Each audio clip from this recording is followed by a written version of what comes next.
Hey there, crewmates. Gabe from Nexus Core here with another One Piece card game video. I'm very excited to start being able to bring these to you because now that we have recently come on the heels of the Super pre-release, that means it's only a couple of weeks until the limited deck battle event. So for those of you who don't know, you can register now on the Bandai Plus TCG website. There's going to be a couple of online events that will be in the next couple of weeks, where you are allowed to use any of the cards that have been officially released in the game thus far. And while the game has not officially been released thus far, we currently have access to the starter decks as well as the promos that were given out to participants at the Super pre release event. And now for this event, you will no longer be beholden to strictly the contents of whatever starter deck that you get. You can now get two of them and run play sets of whatever cards you will be able to find in those starter decks.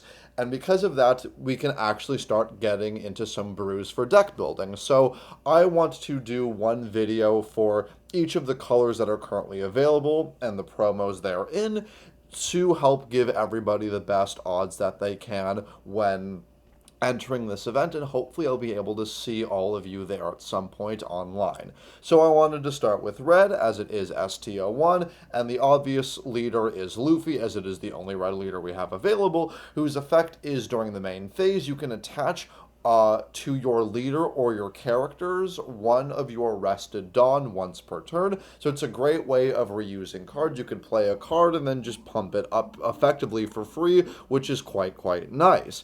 And to couple that, the first card in the main deck we have is Nami, who is a 1 cost, 1000 power, counter 1000 Straw Hat Crew, who has the exact same effect as Luffy. You can give your leader or your character one of your rested Dawn. So if you already used Luffy's effect, you can play her and then use the Dawn you rested to play her to use her effect.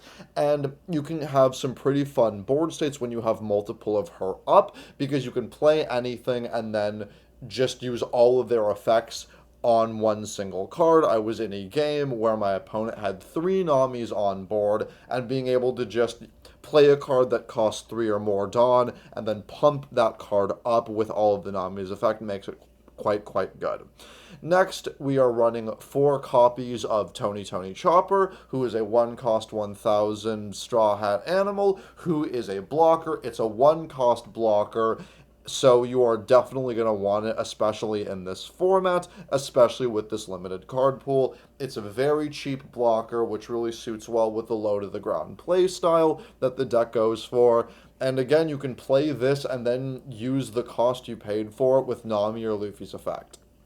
Next, we are running 4 copies of the starter deck Sanji, whose cost is 2, power 4000, Straw Hat Crew type, whose effect is Dawn 2, he gains Rush. So this is fantastic with Luffy and Nami. If turn 1 you play Nami, turn 2 you can play Sanji and use both Nami and Luffy's effect on Sanji because he costs 2, and then because you have the 2 cards to reuse it, and immediately have a 6000 rusher, which means he is very good for that, which is just a fantastic card, and it's really how you can start getting in those early damages before your opponent can really build up their board state. So this is a definite 4 of. And then moving on, we have 4 copies of Brook, who is a 2 cost 3000 counter 2000, which is important, whose effect is on play. You can give your leader or one of your Dawn or one of your character 2 rested Dawn. So while it is on play, you do get to give 2, and he costs 2. So basically you get a free card on board because you play the 2 and then immediately reuse it to give power. Frankly, you run this at 4 because it has counter 2000, and this is the only red card that has that. Because why would you play Brook when you could just give the 2 Dawn you would pay for the cost anyways? You just want this for the shield, and the fact that it has that shield is fantastic. I really doubt you're going to end up actually wanting to play and use its effect, however, because unlike, say, Red, Green Law, and Romance Dawn, the amount of cards on your board doesn't actually matter. The quality of those cards does. Now, moving on to your 3-cost cards, we have 3 copies of Nico Robin, who is your vanilla, so 3/5 counter 1000. It's a vanilla, it has a solid stat line because for 3 cost you can hit your opponent's leader. As well, it comes with counter 1000, so it's definitely worth noting for that alone. We're also running 4 copies of Jinbei, who's 3 cost 5000 as well. No counter. However, his effect is Dawn 1 when attacking. Your leader or one of your characters other than himself gets 1000. So much like how Nami and Brook and Luffy allow you to reuse Dawn, you can effectively do that with this, where one Dawn would only give 1000, you can effectively give it 2000 across 2 characters. You could play your Jinbei, next turn play something else, use Nami to put it on Jinbei, attack with that Jinbei, and then use that 1000 to pump something else up. So it's really good for maintaining an increased power level on your board. It's great if you're able to get 2 or 3 Jinbeis out because they can keep escalating their own power and help you kind of stay conservative on that Dawn, or if you really want to, just push for some massive numbers. And our last cost 3 character is going to be Roronoa Azora, who is another 3 cost 5000. That's kind of the magic stat line that we're looking for in this deck, whose effect is Dawn 1. This character gains 1000 power. What's nice about this is that it works during both players' turn. So if you give it, you can give it to him as a form of protection in effect, which is quite nice.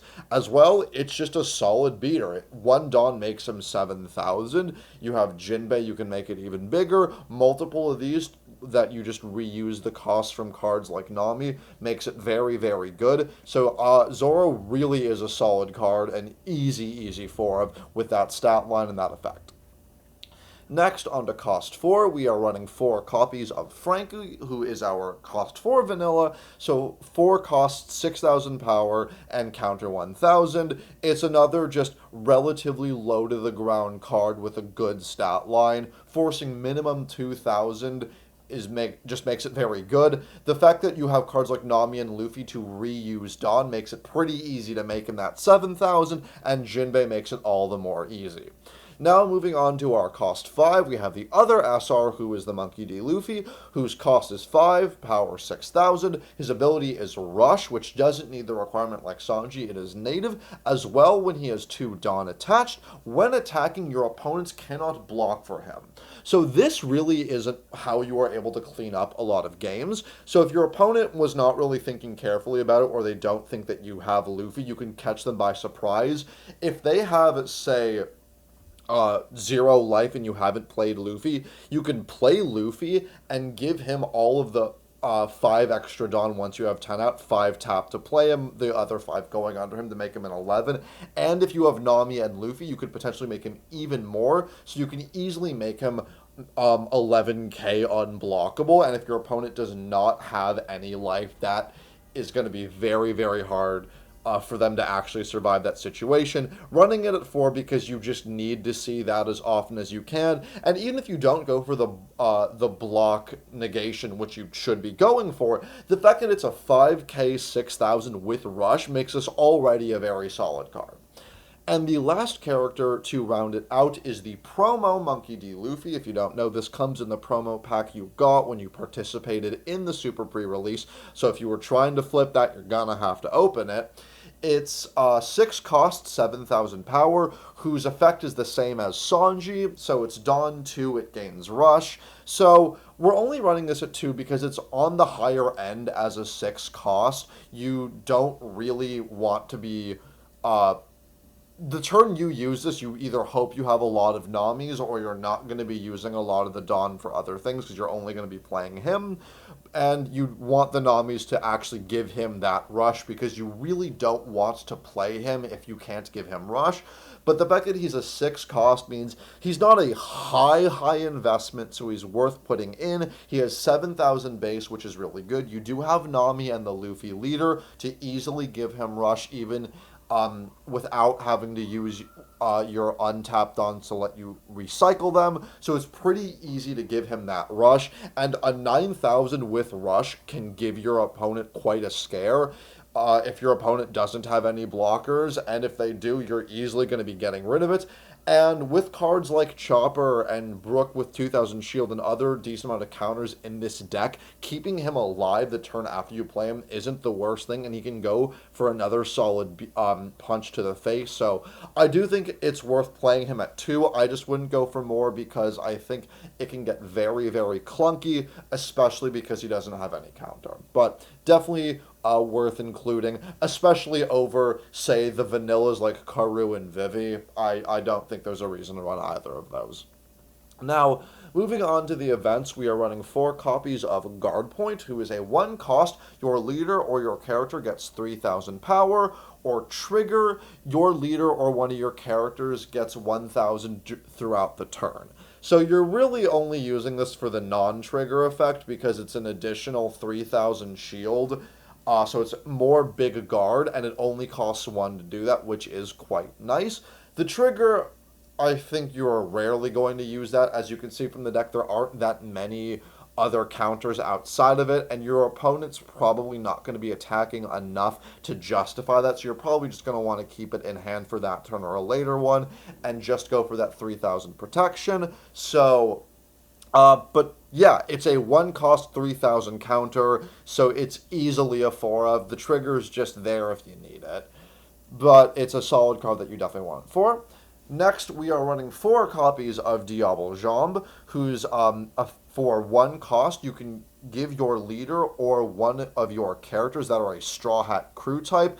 When they attack, they cannot be blocked. So you can, for 1 cost, turn any card into the SR Luffy, including the 6 cost promo Luffy. So it's not impossible to have multiple not unblockable attacks during the same turn, especially with this. This is another way of how you go for the kill, because if you don't see Luffy or your opponent has 1 life and you need 2 unblockables to go for the kill, having 2 unblockables really helps you clinch that. And it also has a pretty decent trigger effect, which is you get to KO one of your opponent's characters with a cost of 3 or less that is a blocker. Targets of this include Chopper in the mirror match, Law in the blue deck, Boa in the blue deck, Bej in the green deck, and Black Maria in the purple deck. Those are a minimum of 5 that I can name off the top of my head. I don't know if there are more in just the limited deck format,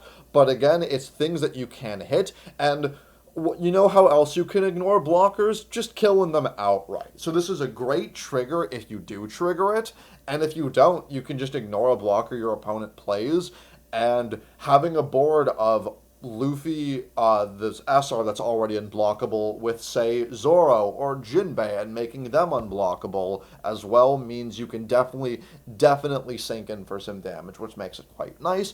And to round out the rest of the deck, we are running 4 copies of Gum Gum Jet Pistol, whose cost is 4. During the main phase, you can KO one of your opponent's characters with cost of 6,000 or less, and your trigger, you can activate its main effect during the trigger step. So this is the deck's main mode of control. There are some cards that you are going to think of as a problem that you are going to want to get rid of. For example, if you don't have Luffy or Diable Jambe, this can help you kill any blockers, including Queen, because Queen, while it is over the cost threshold for Diable Jambe's trigger, Queen does have 6,000 power exactly, so being able to hit plenty of cards is really good. If your opponent has another just strong card that they're trying to not attack with just to keep it alive, like say you're playing against Green and they don't want to risk losing Drake or Hawkins, or you're playing against Blue and they have the SR Crocodile that can send a cost 1 or 2 to the bottom of the deck. You can kill that as well. There are so many cards in this format specifically that have that 6,000 or below threshold, which also includes, funnily enough, in the mirror match, the SR Luffy and the SR Zoro. Even if it has the Dawn attached, it just hits that 6,000. So there are so many good cards that you want to kill that being able to